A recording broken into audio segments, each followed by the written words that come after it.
हे चाबकाने 11 फटके मारा म्हणजे तोंड उडेल, असं कोतवाल म्हणाला.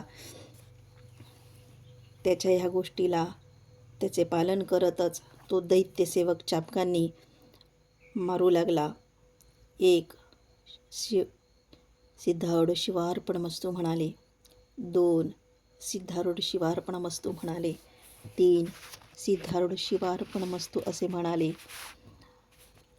शेवटी त्याचाच हात दुखला आणि 11 असा हात दुखून शेवटी म्हणाला. सिद्धारूढांनी शिवार्पणमस्तू असे म्हटले. सहनशक्ती तुरीयावस्थेतून अग्नीसारख्या ठिणग्यांचा प्रसाद निघत होता. चाबकाच्या माराने तर देव शरीरातील रक्त जमिनीवर पडत होतं. जीवनात नरहिंसा निर्दय कर्म करून करून दैत्यसेवकांचं शरीर आणि मन मलिन झालं होतं. तिथे करुणा आणि सहनशक्तीला प्रवेश नव्हता. त्या यमकिंकराच्या माराला सिद्ध करले नाहीत, रडले नाहीत, क्रोध केला नाहीत किंवा पळून जायचा प्रयत्नही केला नाही. धीर गंभीर प्रशांत सहनतेने शिवार्पणमस्तू असं प्रत्येक माराला ती प्रसादवाणी निघताना तो प्रसाद भाव अग्रभागाला पोचला होता. इच्छा केलेलं अंगभोग अनर्पित, न मागता आलेलं लिंगभोग प्रसाद म्हणजे हा कायागुण.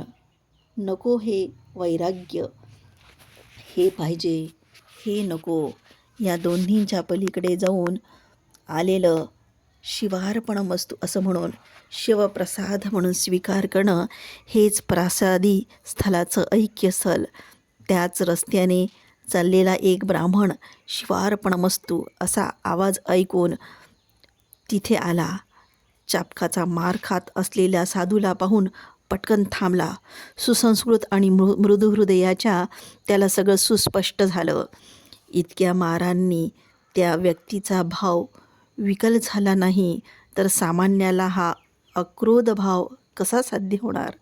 हा महात्माच असला पाहिजे असा निश्चय करून गडबडीने कोतवालाच्या समोर येऊन, कोतवाल, त्याला मारू नका, तू महात्मा, सोडून द्या, मी त्याला घरी घेऊन जातो.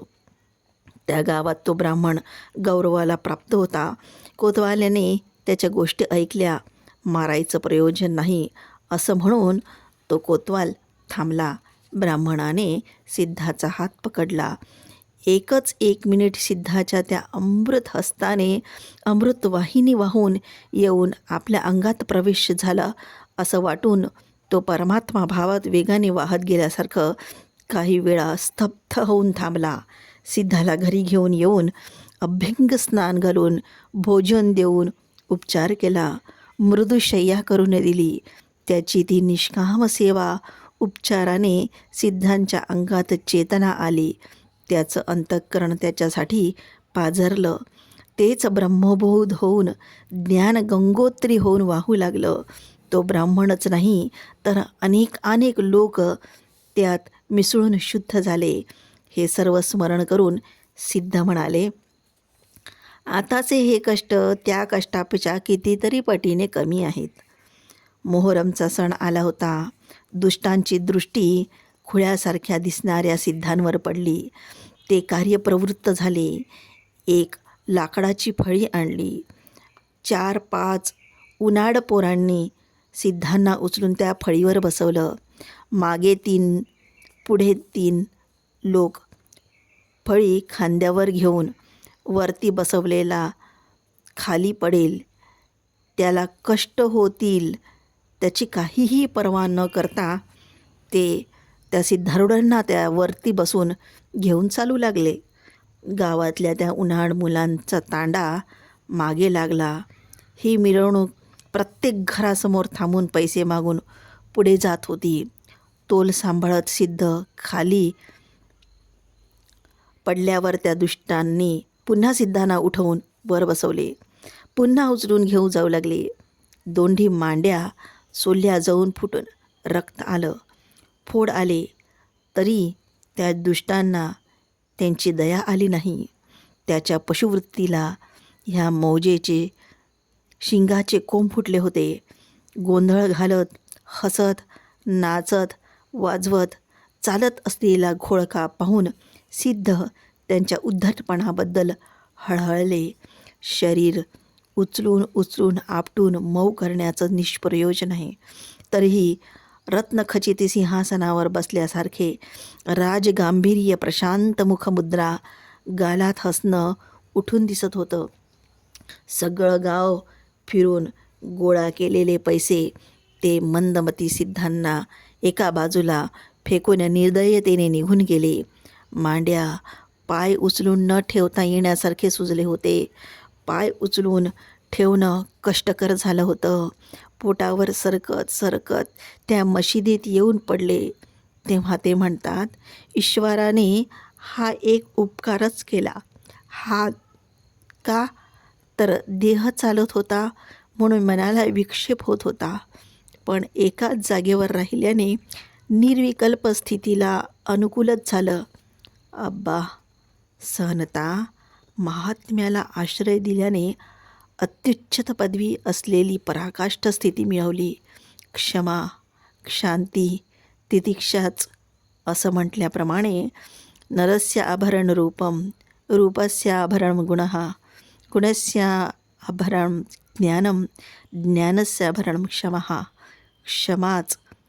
क्षमाच आभरण. अंगभर धारण करणाऱ्या सिद्धात उपकार, अहित, शाप, क्रोधाला स्थान मिळालं नाही म्हणून ते रिपू निराशेने निघून गेले. मशिदीजवळ खेळायला आलेल्या मुलांना सिद्धांचा परिचय झाला. आपण त्याला खुळं समजलो ही चूक झाली.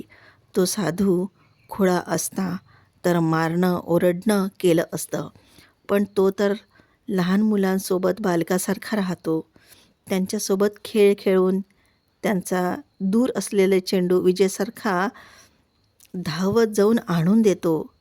जाळीतून भोवरा फेकला तर 4-8 क्षण थांबल्यासारखा दिसून नंतर हळूहळू सगळीकडे फिरणारा तो भोवरा, त्या भोवऱ्याच्या खेळात रंगून मुलं गोंधळ करत हसत होते. पतंग उडवला तर तेच बाण उंच जाऊन सप्तर्षी मंडल करून खोल येत आहे असं वाटत भुसभुस आवाज करत येत होता. तो दूर दिशेत लहान चांदण्यासारखा दिसला तर मुलांच्या संभ्रमाला महापूर आल्यासारखं वाटत होतं. झाड माकडांच्या खेळात असाच चमत्कार. एका खेळात मुलांना एक रहस्य सिद्ध सांगत होते.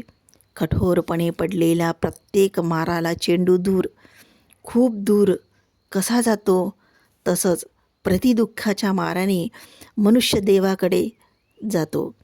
तसंच कथा दृष्टांत सांगून मुलांना समजवत होते. वेगाने फिरणारा भोवरा अचल होऊन दिसतो, तसेच वेगाने फिरणारी ही भूमी अचल असल्यासारखी दिसते. पतंग अत्यंत वरती गेला तर त्याचं सूत्र खाली असणाऱ्याच्या हातात असल्यामुळे कुठल्याही क्षणी तो त्याला खाली घेऊ शकतो. त्याचप्रमाणे ज्ञानी पुरुषांची वृत्ती अत्यंत वर ब्रह्मभावात असली तरी त्यांचं थोडं प्रारब्ध पुरुषाच्या हातात असल्यामुळे पाहिजे तेव्हा तो उत्थान करू शकतो. ह्या प्रकारे एक खेळ त्यांच्यासोबत खेळून त्याचा लक्षार्थ ऐकून कथा, उपकथा, दृष्टांत ऐकल्यावर मुलांच्या मनाने सिद्धांच्या पुढे हार मानली होती. ते वानरसैन्य सिद्धाला खायला प्यायला आणून देत होतं. हे सगळं तुळजाप्पाला माहीत झालं. असं आहे तर तो खुळा नाही. कोणी अवधूत असायलाच पाहिजे. अवधूत खुळ्यासारखे राहतात असे म्हणतात. आपण काहीही करून त्या अवधूताला घरी घेऊन यावं असं म्हणून तुळजाप्पाने आपल्या नातवाला सांगितलं, पहा बाळा, तुला खूप फुटाणे देतो, त्या सिद्धांना खेळत खेळत घरी घेऊन ये. आपल्या आजोबाची गोष्ट नातवाने ऐकली. तसंच चेंडू खेळत खेळत तुळजाप्पाच्या घरासमोर आल्यावर ह्याचीच वाट पाहत असलेला तुळजाप्पाने सिद्धांचा हात पकडला. बाबा, प्रत्येक दुःखाच्या माराने मनुष्य देवाकडे चेंडूसारखा कसा जातो हे माहीत होत नाही. दया करून सांगा, असं म्हणाला. सिद्धाला त्याचं अंतरंग माहीत होऊन ते हसले. तुळजाप्पा सिद्धांना घरात घेऊन गेला. मुलांना सगळ्यांना गुळफुटाणे देऊन पाठवलं. सिद्धाच्या डोक्यावर केस वाढले होते. क्षौरिकाला बोलवून क्षौर करून स्नान घालून पुन्हा दुसरे चांगले कपडे घालून योग्य आसनावर बसवून ज्ञानोपदेशाला योग्य तयारी करून दिली. बाकीच्या लोकांना हे माहीत झालं. अध्यात्मनिष्ठ लोक आले, प्रश्न विचारले, चर्चा केली, समजावून घेतलं. धन्य झालो असे उद्गार काढले. रोज लोक येऊन बाजारच झाला. सिद्धांना या बाजारात त्यांच्या स्वतंत्र वृत्तीला तिथे राहावं